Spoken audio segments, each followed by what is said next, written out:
Di sini ada jemaat yang berkata kepada PKS, kemudian PKS-nya itu ngajak runding saya.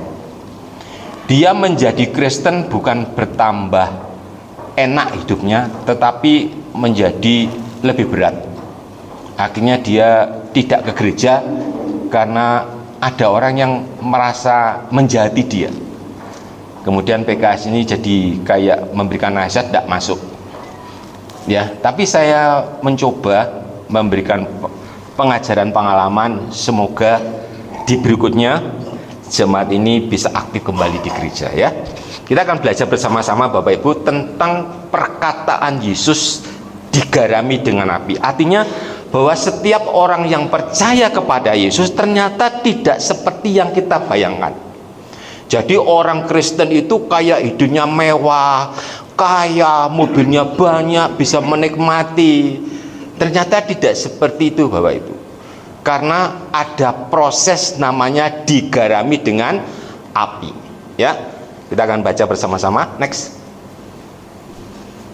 Markus 9 ayat 49, ini konteksnya mulai ayat 42 sampai 50, tapi kita baca ayat yang ke-49 saja ya. Markus 9 ayat 49 ya, kita akan baca sama-sama ya. Karena PPT yang sudah jelas, Bapak Ibu lihat semuanya ya ke depan ya. 1, 2, 3. Karena setiap orang akan digarami dengan lagi 1, 2, 3. Karena setiap orang akan digarami dengan api. Sekarang setiap orang itu dirubah saya ya. 1, 2, 3. Karena saya akan digarami dengan nah ini rada abot, harus ganti saya lagi ya. 1, 2, 3. Karena saya akan digarami dengan api ya.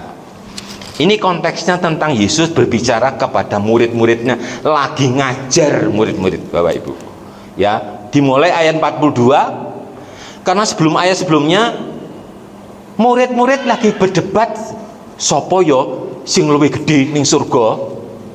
Maka Yesus mengambil anak kecil, ditaruh di tengah-tengah mereka. Dia berkata, barang siapa yang menyesatkan salah satu dari anak kecil yang percaya kepadaku, lebih baik lehernya dikasih apa Bapak Ibu? Batu kilangan terus dimasukkan ke laut. Kemudian dia berkata, kalau tanganmu menyesatkan, dia apa saudara? Potong. Lagi, kalau kakimu menyesatkan, diapakan? Potong. Kalau matamu menyesatkan, kapan Bu? Cungkil. Kalau ngomong mata, karena penulisan ini merupakan trikotomi, lek ngomong mata berarti hubungannya dengan telinga sama mulut. Jadi kalau mulutmu itu ngomongnya menyesatkan, harus jahit. Nah, jahit Pak. Kalau telingamu ini menyesatkan, harus apa Pak? Sumbelin. Ya. Ini perkataan Yesus yang sangat tegas kepada murid-muridnya untuk benar-benar melawan dosa, melawan atau tidak kompromi lagi dengan dosa. Kenapa? Baru dia katakan ayat 49, karena semua orang akan digarami dengan api. Next. Nah, ayat ini Bapak Ibu, kalau dibaca dalam terjemahan bahasa Indonesia yang terbaru, separuh, nggak semua diterjemahkan. Makanya kalau nggak kita lihat bahasa aslinya, kita nggak ngerti Yesus lagi ngomong apa gitu loh. Lah kalau kita lihat terjemahan sederhana, Indonesia punya terjemahan sederhana, baca nak.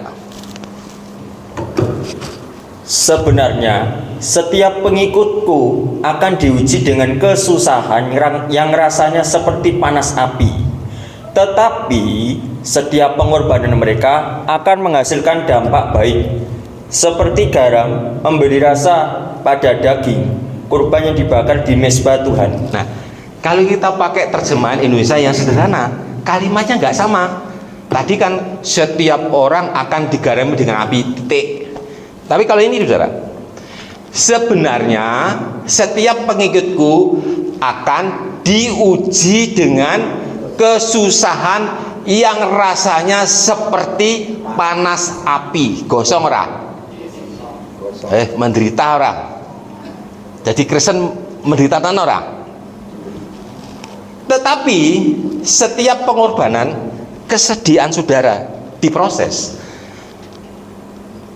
Setiap pengorbanan mereka akan menghasilkan dampak yang baik, seperti garam memberi rasa pada daging kurban yang dibakar di mezbah Tuhan.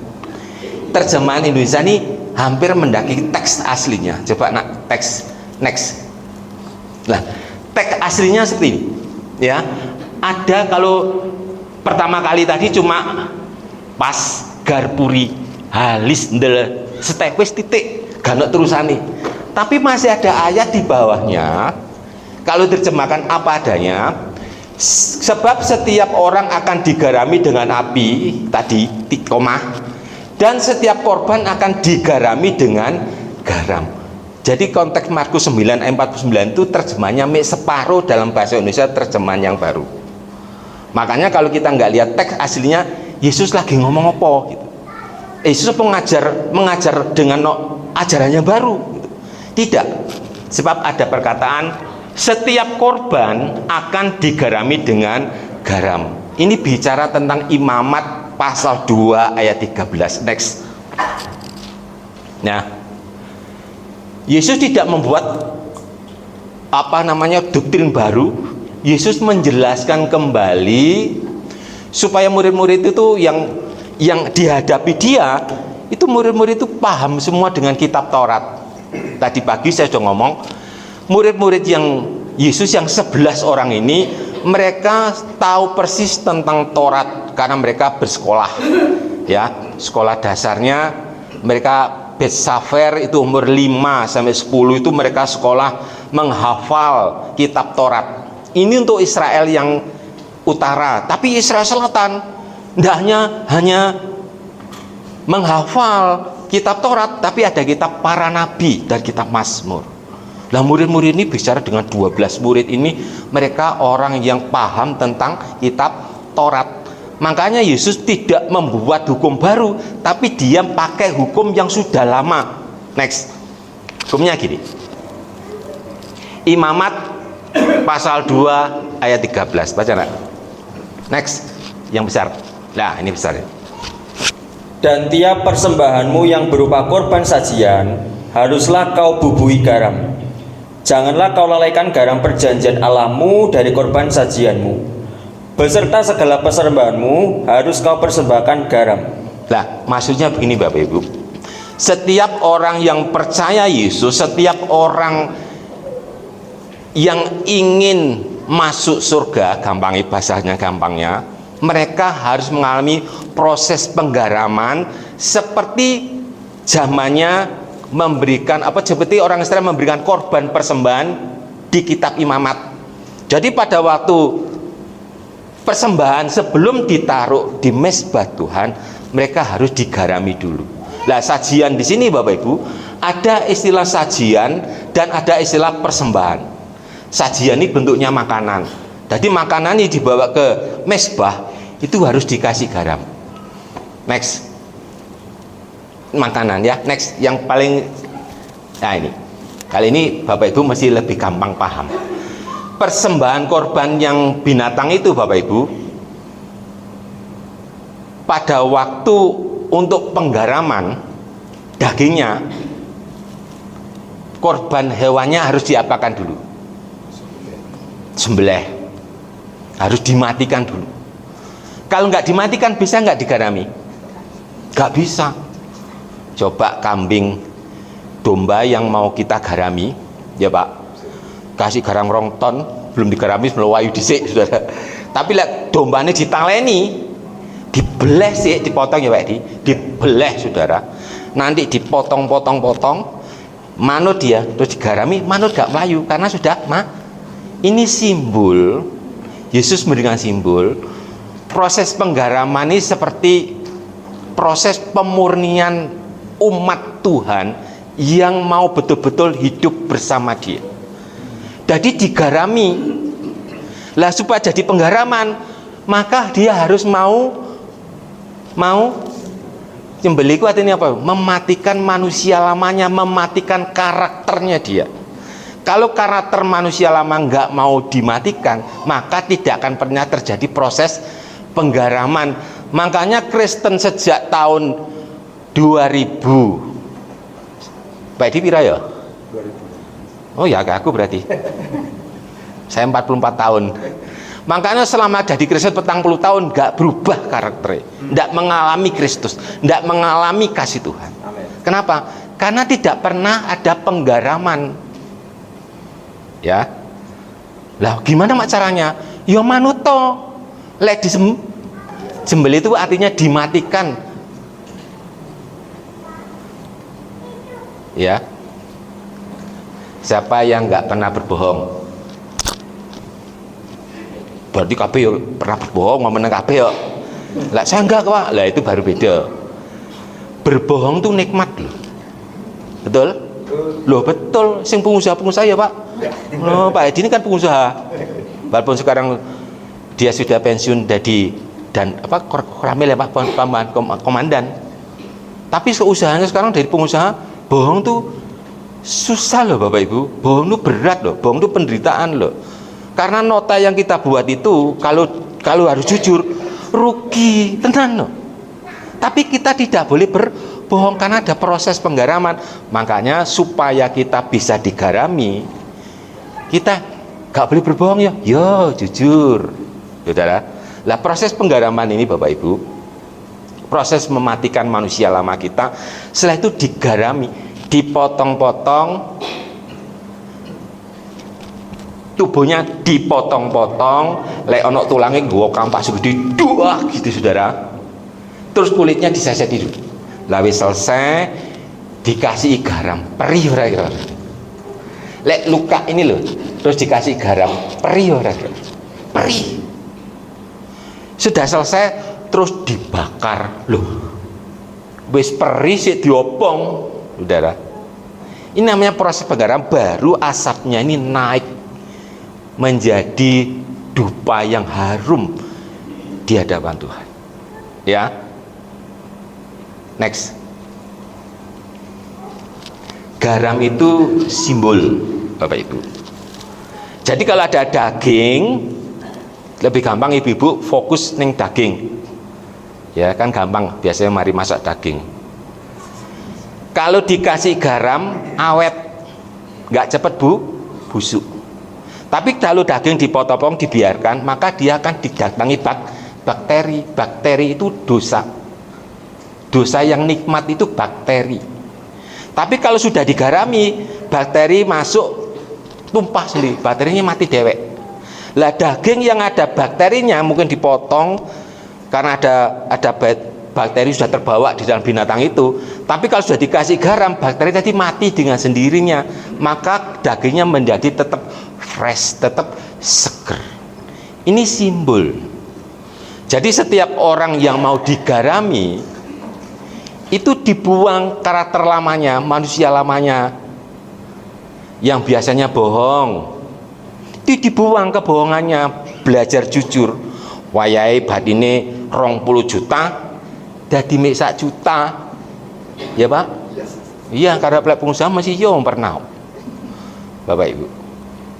Biasanya itu ada uangnya istri, ada uangnya suami. Sekarang menjadi suangnya Tuhan. Istri gak iso ndelikno, suami gak iso ndelikno, iku yo angel.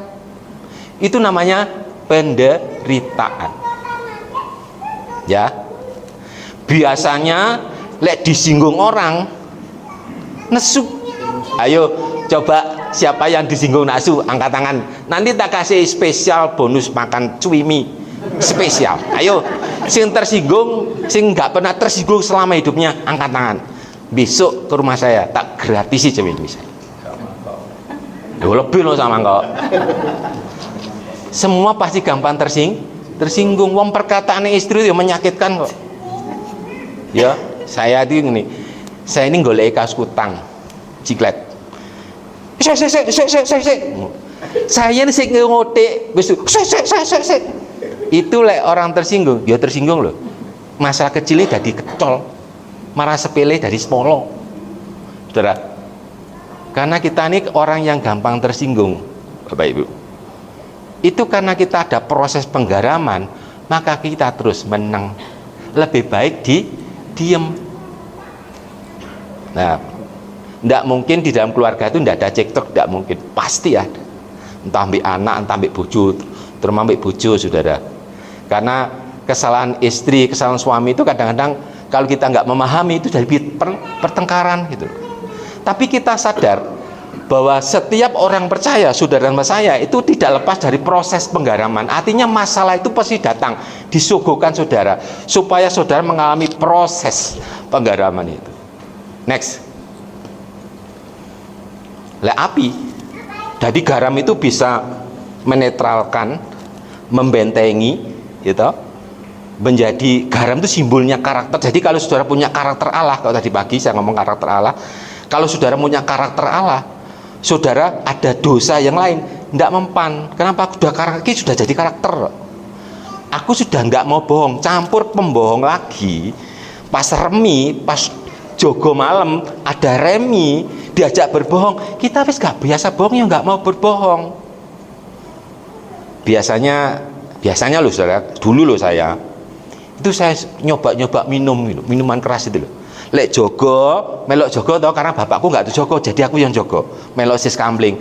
Lek wong sudah minum toa, yo kuabe kok nyoba toa, kue cili gak oleh lo, harus cili dewe lah, siapa yang kecil dewe, yo nyoba lo didik sudah.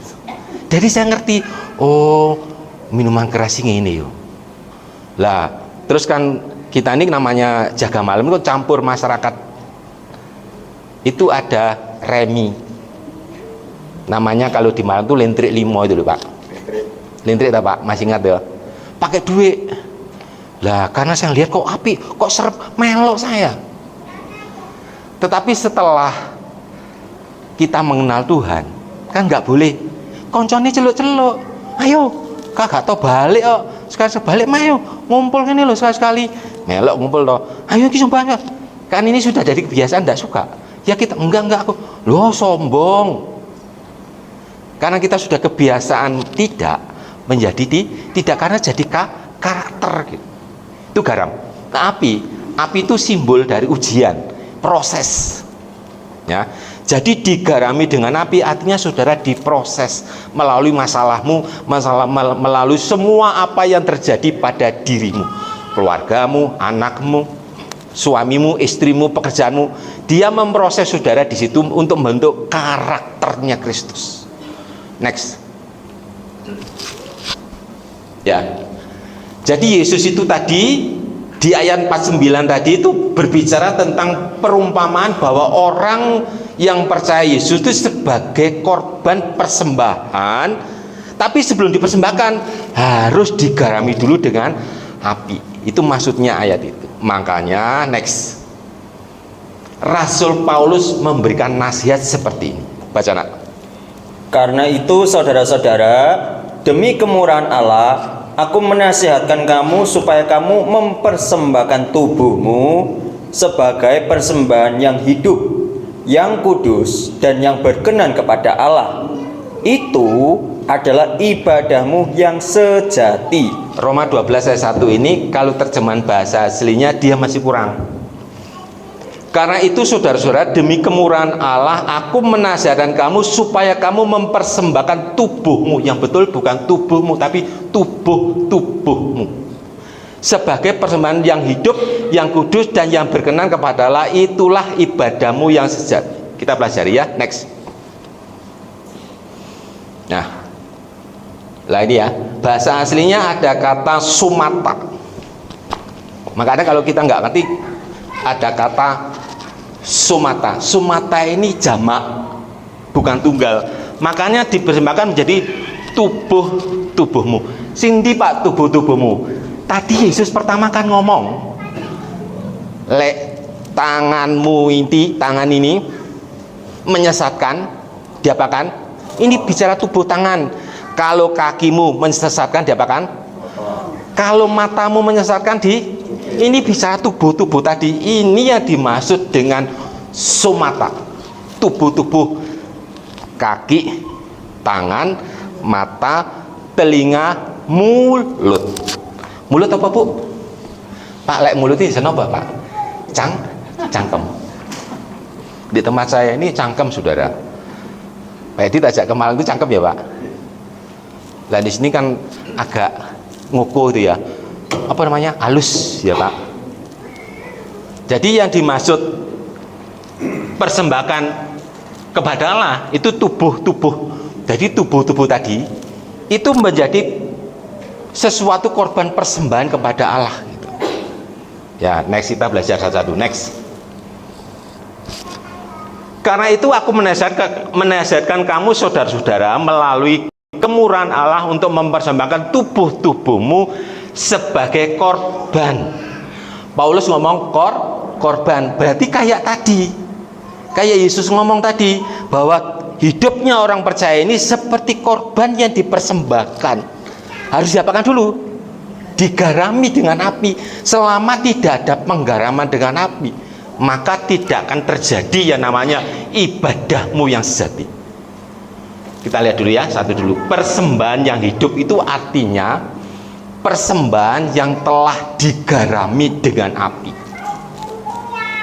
Jadi kalau persembahannya tubuh saudara tidak pernah digarami dengan api, maka tidak akan pernah ibadahmu yang sejati ini tidak pernah terjadi. Ya, penggaraman itu tadi kayak proses, ini gak oleh, ini gak oleh. Jadi pada waktu saudara belajar karakter Allah, harus sabar. Sabar itu menahan kejengkelan dengan yang sangat panjang, dawa apa Pak? Dawa ususe gitu loh Pak. Lah dawane jembar dada nih.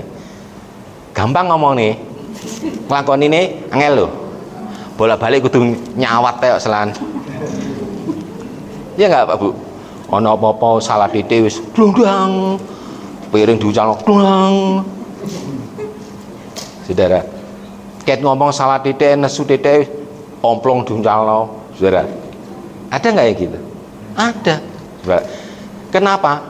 Ini adalah proses persembahan yang hidup ini, proses penggaraman. Yang nggak sabar belajar kapan belajarnya? Ya sekarang, karena saudara nunggu nanti dipanggil Tuhan, nggak masuk tempatnya, karena tempatnya di sana itu di Firdaus itu karakternya Yesus, karakternya Allah, sabar. Yesus disiksa, Yesus ditempeleng, Yesus diludahi, sabar. Terus murah hati. Murah hati itu, kalimat murah hati itu aktif. Jadi nggak ditunggu. Iko lo tulungan, kau kan nggak punya, nggak perlu. Namanya murah hati itu tergerak sendiri hatinya. Oh, kok Pak Toto kok nesut loyo ngono ku ora ngombe le, cukup ngombe. Juga dia Pak. Itu namanya murah. Kayak dompetnya kosong. Kayak Pak. Ini namanya murah. Di gereja kayak butuh bangunan. Saudara, oh karena sudah merasa orang yang belajar murah hati, kasih ono sing ini.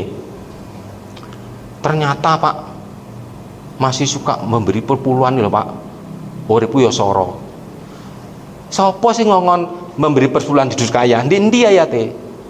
Iya Pak, itu buktinya tingkap langit dibuka. Lah kamu persis orang Israel apa? Kue judi tau mbak Tuhan. Saudara, kan kita kayak gitu tau. Lek wis perpuluhan, kok diberkati kabeh, kan gitu tau. Tapi kita nggak tahu bahwa itu perjanjian itu berlaku dua orang. Kalau kamu nggak melakukan, ya nggak terjadi, kan gitu. Ya, makanya kita proses setiap hari itu menjadi proses persembahan yang hidup, persembahan yang sudah digarami. Artinya saudara belajar karakter Tuhan, sabar, mengutamakan kepentingan orang lain dari kepentingan sendiri. Ya, pada waktu saudara ada perjamuan kasih, biasanya loh, iwak utuh, ayam semua utuh. Silakan Bapak Ibu, perjamuan kasih. Wah, melayu di sini. Cukup ikwapeh. Tapi kalau sudah belajar karakter Kristus enggak. Mari Bapak Ibu, silakan ada perjamuan kasih. Yang sepuh-sepuh, Bu, mari diambilkan piring. Loh aku kok gak kuman, gak popo. Kamu kan bisa makan di omah. Itu namanya apa Bapak Ibu? Kasih itu seperti itu. mengutamakan orang lain. Ben makan dhisik, tamu ini mangan dhisik, sindoma nggak sama makan nggak apa-apa. Itu belajarnya kapan? Sekarang, nggak bisa nanti. Belajarnya sekarang. Ya, tadi pagi kita sudah membahas tentang kasih, agape. Ya, next. Lah, next, kata kudus, bukan kudus nih kono saudara. Bapak Ibu pingin nggak hidup kudus? Angkat tangan yang pingin hidup kudus. Nah, saudara saya pingin hidup kudus. Tetapi saudara tidak akan pernah hidup kudus kalau saudara tidak mau dikuduskan. Berarti nang kudus Pak? Ya enggak. Kudus dalam bahasa aslinya, bahasa Ibrani kados. Bahasa Yunani hagios atau hagian. Artinya bukan hanya suci, tetapi dipisahkan atau dikhususkan untuk Allah. Maknanya hidup yang dipisahkan, hidup yang dikhususkan hanya untuk Allah. Kalau saudara tidak bisa dipisahkan dan dikhususkan untuk Allah, saudara tidak akan pernah hidup kudus. Ya, karena kalimat kudus dan kalimat hagios bahasa Yunaninya isinya sama, artinya sama. Jadi kalau Paulus bilang persembahkan tubuhmu sebagai persembahan yang hidup yang kudus. Sebelum kudus, saudara harus mau dikuduskan, dipisah. Siapa yang hidupnya punya komunitas? Kita akan punya komunitas toh, SMP, SMA, terus kuliah, itu punya grup-grup komunitas. Lah moge itu kan komunitas saudara. Sepeda.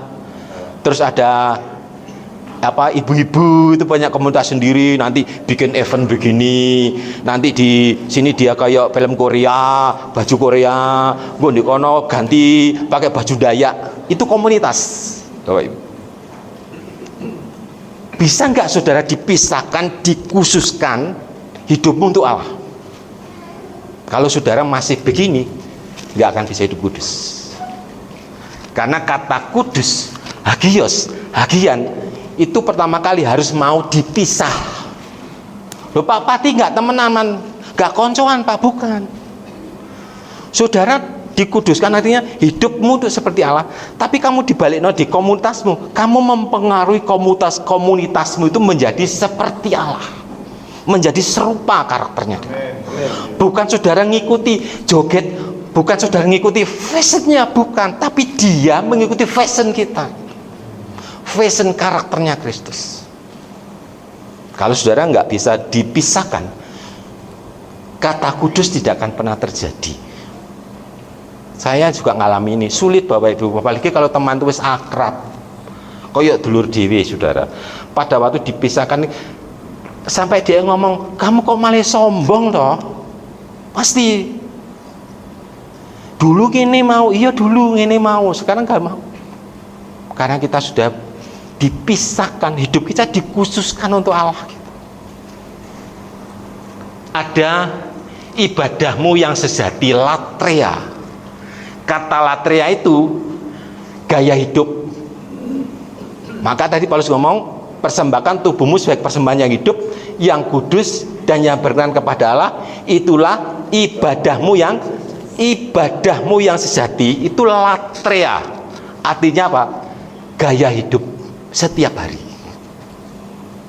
Dari setiap hari ini, tangan, kaki, mata, telinga, mulut cuma untuk tuh.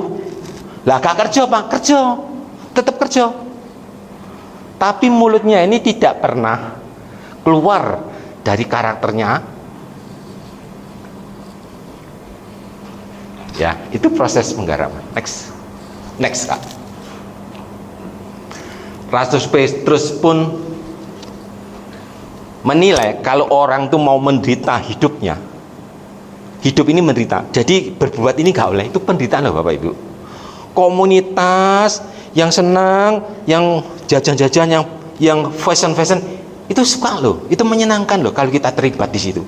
Tapi kalau sudah ada karakternya Kristus, itu rasanya menjadi gak enak, jadi ganjilan. Itu penderitaan loh Bapak Ibu.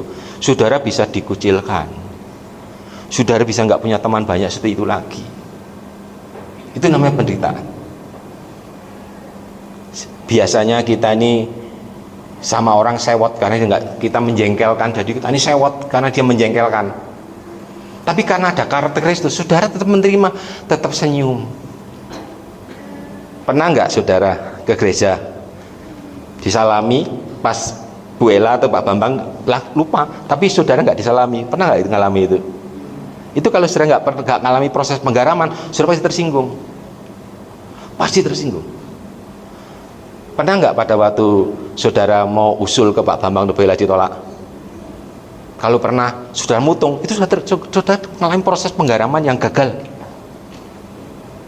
Ya, semua saja, suami istri, anak, pekerjaan, apapun ada proses. Makanya Rasul Petrus ngomong, kalau saudara mau menderita, mempertahankan karakter Allah di dalam hidupmu, itu seperti saudara tentang berhenti berbuat dosa. Ya, jadi kalau saudara dan saya ini karena ingin belajar karakter Kristus, saudara jadi menderita, saudara jadi rugi, saudara merasa diasingkan, gak diorangkan. Petrus ngomong, itu sepertinya saudara sedang berhenti berbuat dosa. Baca next. Baca nak. Jadi karena Kristus telah menderita penderitaan badani, kamu pun harus juga mempersenjatai dirimu dengan pikiran yang demikian. Karena barang siapa telah menderita penderitaan badani, ia telah berhenti berbuat dosa. Penderitaan badani yang dimaksud dalam konteks ini dalam bahasa aslinya bukan saudara dikepui. Ini penderitaan karakter saudara karena bertahan mempertahankan karakter saudara untuk tidak dicemari oleh manusia lama, karakter manusia yang lama. Suka bohong nggak bisa masuk, suka mencaci orang nggak bisa masuk, ya, pelit nggak bisa masuk karena kita sudah belajar memberi. Terus suka kepentingan sendiri sudah nggak bisa masuk karena saya selalu menghargai orang lain. Karakter saudara ini yang anggap saudara seperti penderitaan ini, Petrus mengatakan, jadi karena Kristus telah menderita penderitaan badani, kamu pun harus juga mempersenjatai dirimu dengan pikiran yang demikian. Karena barang siapa telah menderita, kata menderita yang bawah ini, saudara mempertahankan karakter Allah di dalam dirimu, penderitaan badan itu, ia telah berhenti berbuat dosa. Ya, sepi ya proses penggaraman. Amin. Next. Iso apa ora, Pak? Digarami. Dadi wong Kristen kok malah medeni ini, Pak, wis urip sepisan. Saudara jangan bilang urip sepisan. Hidup saudara sekarang ini belum awal. Ini akan masuk dalam hidup yang sesungguhnya. Kapan hidup sesungguhnya? Kalau tubuhmu ini sudah masuk di dalam tanah, nanti ada kehidupan yang sesungguhnya. Kehidupan sesungguhnya dimulai dari sekarang. Makanya Allah urip sepisan, salah Bapak Ibu. Itu salah, itu pendapat yang salah. Hidup kita yang sekarang ini lagi mempersiapkan hidup yang sesungguhnya, hidup yang sifatnya kekal. Apa iso Pak digarami? Apa mampu Pak aku digarami? Loh, Yesus ngomong ini berarti wis nggae alat, betul? Wis nggae kekuatan, wis nggae senjata. Nggak mungkin dia ngomong nggak ada senjatanya, nggak ada. Mosok perang, budal, mosok gak dikawani perlengkapan, tembak tak sudah, saudara. Yesus sudah melengkapi semua buat orang yang percaya kepada. Next, baca Kak. Sebab kepada kamu dikaruniakan bukan saja untuk percaya kepada Kristus, melainkan juga untuk menderita untuk Dia. Saudara dipanggil bukan untuk selamat saja, tetapi saudara dipanggil diberikan kesempatan, diberikan sesuatu untuk menderita. Menderita ini akhirnya tukar karakter. Ya tahu, karena gambar saudara saya ini sudah rusak karena dosa. Dosanya siapa? Ya Adam Hawa, ya dosanya awake dhewe. Sudah rusak. Makanya dikembali lagi menjadi karakternya Kristus supaya saudara saya bisa hidup bersama Tuhan gitu. Ya.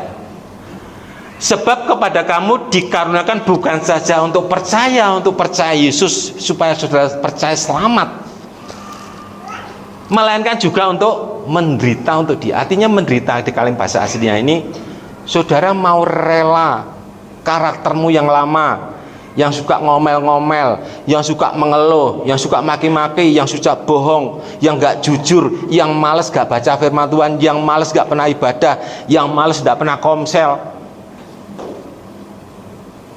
dimatikan menjadi orang yang belajar taat tiap pagi baca firman, kerja ya sik baca firman, kesel ya sik komsel. Ngantuk lho daerah aku kesel bayangne lho. Komsel dimulai jam 7, kerja ke jam 7 kayak teko. Marung di komselan duahno padha ngantuk kabeh. Saudara. Itu latihan.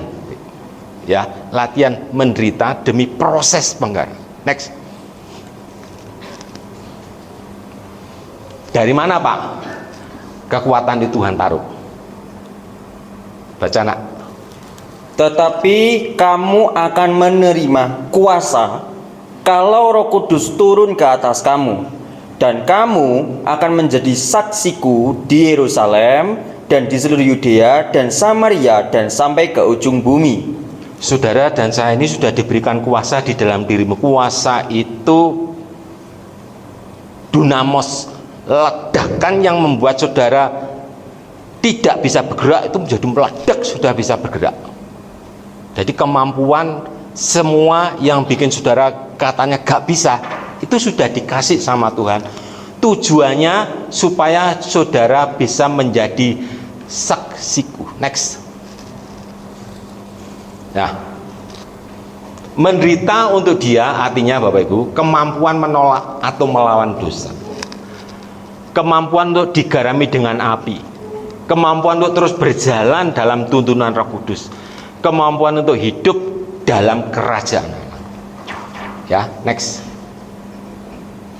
Apa tujuannya digarami dengan api? Tujuan Tuhan saudara dan saya digarami dengan api. Next. Untuk membentuk karakter. Saudara, Matius 6 ayat 33 hafal? Yuk baca bareng. 1, 2, 3. Tetapi carilah dahulu kerajaan Allah dan kebenarannya, maka semua itu akan ditambah. Yang dicari dulu apa? Kerajaan Allah.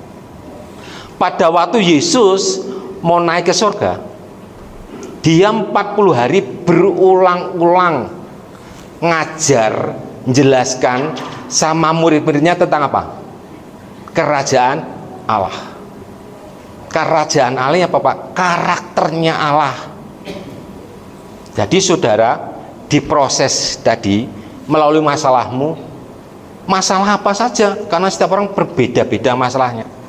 Itu tujuannya apa? Membentuk karakter. Ya. Next. Baca nak.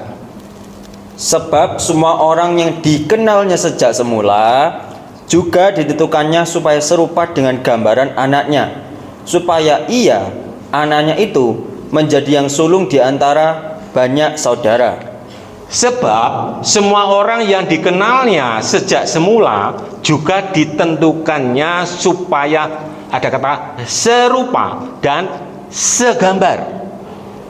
Jadi dulu kita dibentuk oleh Tuhan menurut rupa dan gambar Allah, ya toh? Rupa dan gambarnya Allah. Tapi karena dosa, gambar dan rupa itu rusak.